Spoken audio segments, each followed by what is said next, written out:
Hello guys. तो consolidation part 3 के अंदर अपन बात करते हैं कुछ एग्जांपल्स की। पहला अपन ले रहे हैं पल्मोनरी ट्यूबरकुलोसिस। तो ट्यूबरकुलोसिस में दो तरह से आपको ध्यान रखना है कि पेशेंट आपके पास में आया, हिस्ट्री दे रहा है कि नहीं पहले कभी टीबी नहीं हुआ है उसको, उसकी एज भी कम है, कोई कॉन्टैक्ट हिस्ट्री उसको है कि हाँ कॉन्टैक्ट है कि हमारे घर में किसी को टीबी है, तो उसको पहली बार टीबी हुई है ऐसा अपन मान के चल रहे हैं। तो प्राइमरी टीबी के फीचर्स के अंदर कंसोलिडेशन कैसा होगा और क्या फीचर होंगे क्या नहीं होंगे, ठीक है।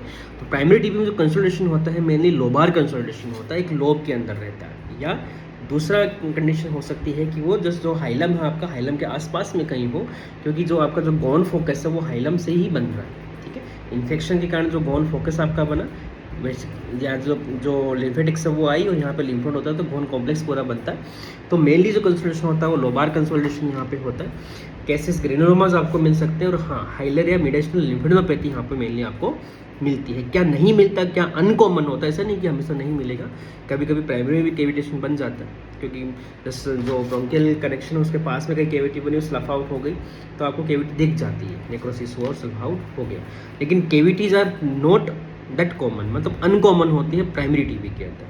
तो प्राइमरी टीबी में मेनली लोबार कंसोलिडेशन होता है। इफ्यूजन प्राइमरी टीबी में हो सकता है ना, पर आपके पास पेशेंट डायरेक्टली इफ्यूजन लेके भी आ सकते हैं, क्योंकि कई बार इन्फेक्शन होता है और वो सब प्लूरल होता है, उस कारण से इफ्यूजन डेवलप हो जाता है, ठीक है। नेक्स्ट है post primary TB. Post primary TB के अंदर आपका कंसोलिडेशन होगा वो पैची होता है मेनली, लोबार कंसोलिडेशन यूजुअली नहीं होता है ना, और पहले की हिस्ट्री रहेगी, उसको पहले हिस्ट्री थी टीबी की, बोलेगा हाँ मैंने दवाई ली है पहले, या कभी कभी नहीं बताते, कभी फेलियर हो गया थोड़ी दिन दवाई लेके छोड़ दिया, पोस्ट प्राइमरी टीबी में ही काउंट होता है। तो अब एक क्वेश्चन यहाँ पे बनता है कि मोस्ट कॉमन जो पोस्ट प्राइमरी टीबी की लोकेशन होती है वो क्या होती है। तो apico posterior segment of upper lobe, ऐसा नहीं है कि राइट और लेफ्ट का कोई ऐसा कि राइट में कॉमन तो लेफ्ट में, ऐसा कुछ नहीं है ना। तो आपको इतना ध्यान रखना है कि apico posterior segment of right lobe या फिर लेफ्ट लोब या फिर superior segment of lower lobe, ठीक है। ये दो पोजीशन कॉमन होती है टीबी के लिए। पोस्ट प्राइमरी टीबी की मैं यहाँ पे बात कर रहा हूँ। तो यहाँ पे जो कंसोलिडेशन होता है वो मेनली पैची टाइप का होता है ना, लोबार यहाँ पे नहीं होगा, ठीक है।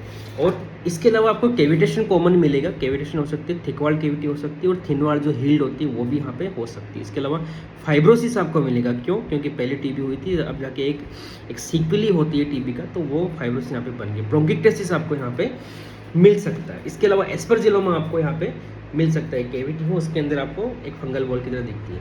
एक आता है miliary pattern. Miliary pattern usually post primary TB में होता है, क्यों? आपको इन्फेक्शन हुआ, ठीक है, इन्फेक्शन का स्प्रेड हो गया आप कहाँ पे, ब्लड के अंदर या लिम्फेटिक्स के अंदर, मेनली ब्लड स्प्रेड माना जाता है। तो वहाँ लंग से ब्लड के अंदर गया, ब्लड से पूरे बॉडी के अंदर फैला और वापस फिर लंग में इन्फेक्शन हुआ है। कैसे? वापस समझाता हूँ।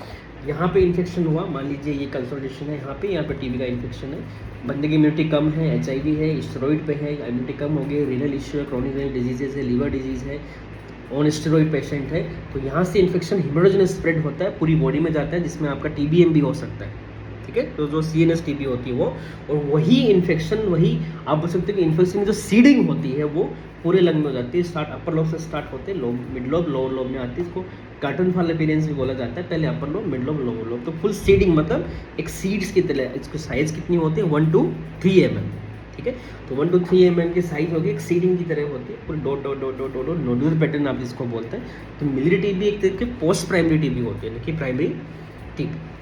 फिर मैंने आपको बताया एस्परजिलोमा। एस्परजिलोमा कुछ इस तरह का ही होता है, जैसे आपको यहाँ पे दिख रहा होगा, ठीक है, एक कैविटी से आपको दिख रही है और यहाँ पे अंदर एक वाइट स्ट्रक्चर दिख रही है, और क्योंकि ये वाला पार्ट आपको ब्लैक दिख रहा है तो ये एयर है और ये वाइट स्ट्रक्चर अंदर है, तो ये कैविटी है, थिन वॉल्ड, ठीक है। ये थिक वॉल्ड है लेकिन वो थिन वॉल्ड होती है, ठीक है। तो ये यहाँ पे स्ट्रक्चर आपको दिख रही है, तो यहाँ पे क्रिसेंट की तरह दिखता है, अपन उसको एयर क्रिसेंट साइन बोलते हैं, जो कि एस्परजिलोमा में मिलता है। देखिए यहाँ पे कंफ्यूज नहीं होना, एक होता है एस्परजिलोसिस, एक होता है एस्परजिलोमा, ओमा, OMA, ओमा, ओमा मतलब बॉल, ठीक है। तो एस्परजिलोमा यहाँ पे एक बॉल की तरह स्ट्रक्चर होती है। एस्परजिलोसिस एक ब्लड का इन्फेक्शन होता है, जहाँ पे फंगस प्रेजेंट नहीं हो तो भी कोई वो नहीं है, उसको एस्परजिलोमा बोल सकते हैं। वहाँ एंटीजन एंटीबॉडी रिएक्शन के कारण भी ऐसा हो सकता है। यहाँ पे फंगस प्रेजेंट होनी चाहिए, एक बॉल की तरह वो बनती है, ठीक है। तो एस्परजिलोमा मैंने कवर कर लिया। तीसरा एस्पिरेशन न्यूमोनिया। इसके अंदर एक क्वेश्चन बनता है कि सही भाई मोस्ट कॉमन सेगमेंट कौन सा होता है, मोस्ट कॉमन लोब कौन सा होता है। तो एस्पिरेशन न्यूमोनिया ओवरऑल बात करें तो मोस्ट कॉमन जो होता है वो लोअर लोब होता है, ठीक है। तो पेशेंट अपराइट पोजीशन में है, पेशेंट एक सहारा लेके ऐसे है, कोई सीवीए का पेशेंट है, सहारा लेके बैठा है, वो मतलब इस फेज़ में है कि सीवी हो चुका है, अब वो घर पे उसको ट्रीटमेंट चल रहा है, तो थोड़ा थोड़ा एक्सप्रेशन चलता रहता है उसके। कोई एल्कोहलिक पेशेंट है इस तरह का, तो जो अपराइट पोजीशन के अंदर है, तो अपराइट पेशेंट अपराइट है, तो एंगल ये वाला है ना, राइट वाला जो अपना जो ये मेन ब्रोंकस होता है वो कम एंगल पे होता है, तो राइट साइड में मेनली इस एस्पिरेशन राइट साइड में ज़्यादा कॉमन होता है, ठीक है।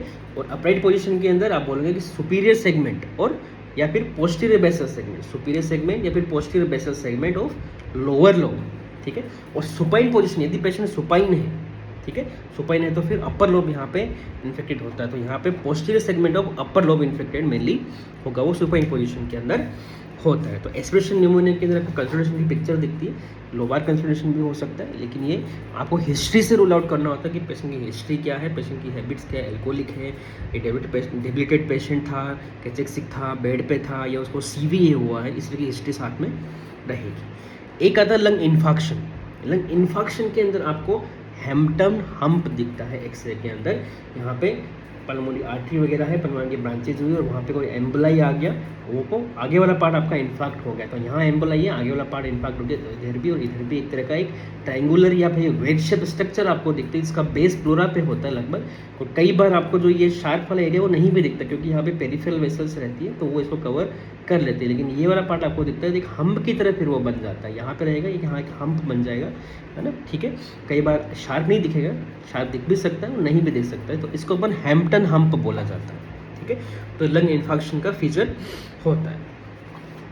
लास्ट इस वीडियो में अपन लास्ट देखेंगे क्लेब्सियलर न्यूमोनिया, तो इसको फ्रेडलैंडर्स न्यूमोनिया भी बोला जाता है, फ्रेडलैंडर्स बेसिलर क्लेब्सियलर बोला जाता है। इसके अंदर आपको बल्जिंग फिशर साइन मिलता है, तो ये यूजुअली अपर लोब को अफेक्ट करता है। होमोजीनस एक लोबार कंसोलिडेशन होता है, होमोजीनस होता है, लोबार कंसोलिडेशन होता है, इसी से थोड़ा सा आप समझ सकते हैं, जैसे इसी तरीका से होता है। यहाँ पे आप देखोगे तो यहाँ पे जो एक तरह से बोल सकते हो कि जो एक्जुडेट है वो बहुत हेवी होते हैं, और जो मतलब जस्ट पेरीफेरी के अंदर आएंगे तो जो हॉरिजॉन्टल फिशर है उसको नीचे की तरफ दबा देंगे, है ना, तो इन द फिशर फ्लूइड हो सकता है, ठीक है। वो एक अलग फिक्चर होता है जिसको अपन बोलते हैं फ्लूइड इन द फिशर, वो पल्मोनरी एडेमा के अंदर से मिलते हैं, लेकिन यहाँ यहीं भी कंफ्यूज नहीं होना है, फ्लूइड इनसाइड द फिशर है तो वो पल्मोनरी एडेमा में होगा, ठीक है। और यहाँ पे एक कंसोलिडेशन साथ में है, और फिर एक आपको फ्लूइड लेवल आपको दिखता है, और आपकी जो हॉरिजॉन्टल फिशर है फ्लेट दिख के आपको ऐसे दिखती है, वो ऐसे हो गई, ठीक है। तो एक लेवल आपको दिखता है जो बाद में लंग एब्सिस में कन्वर्ट हो सकता है, और 70% केसेस में एम्पाइमा भी यहाँ पे डेवलप हो जाता है, ठीक है। तो बल्जिंग फिशर साइन मैंने किसको बोला, bulging of the minor fissure due to heavy exudates, ठीक है, जो कि क्लेब्सियलर न्यूमोनिया का मेन फीचर है। Okay friends.